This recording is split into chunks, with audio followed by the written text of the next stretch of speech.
শুভেচ্ছা জানাচ্ছি। আজ আমাদের এই পটুয়াখালী বিজ্ঞান ও প্রযুক্তি বিশ্ববিদ্যালয়ে আমরা গবেষণাকে কেন্দ্র করে একত্রিত হয়েছি, যে মিলন মেলার সৃষ্টি হয়েছে, যে চাঞ্চল্য, আমি মনে করবো যে এটা আমাদের সূচনা মাত্র। এবং এই রিসার্চ সোসাইটি উত্তরোত্তর উন্নতি লাভ করবে এবং সামনের দিকে এগিয়ে যাবে। এই গবেষণা বান্ধব একাডেমি থেকে আমরা বঞ্চিত। এর ফলে আমরা মাস্টার্স কমপ্লিট করার পর এই সমস্যার সম্মুখীন হতে হয়।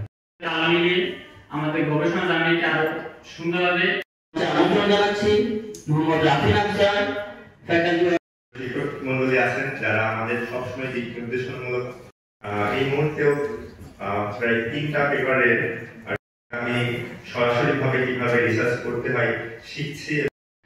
বিশ্বমানের যে রিসার্চ ইনস্টিটিউটগুলো আছে, যে রিসার্চ শেয়ার করি যে 3 লাখ থেকে আমরা সেটা শিখতে পেরেছি। তো প্রথম সবচেয়ে বড় ব্যাপার হচ্ছে যে টিচাররা এত বেশি ইন্টারেক্টিভ ছিল, অ্যান্সার ছিল এটা। সো থ্যাংক ইউ, এতটুকু ছিল।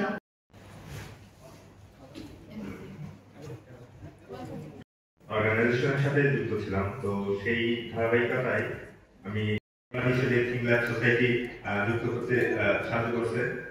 Thank you. শিখতে পারবো।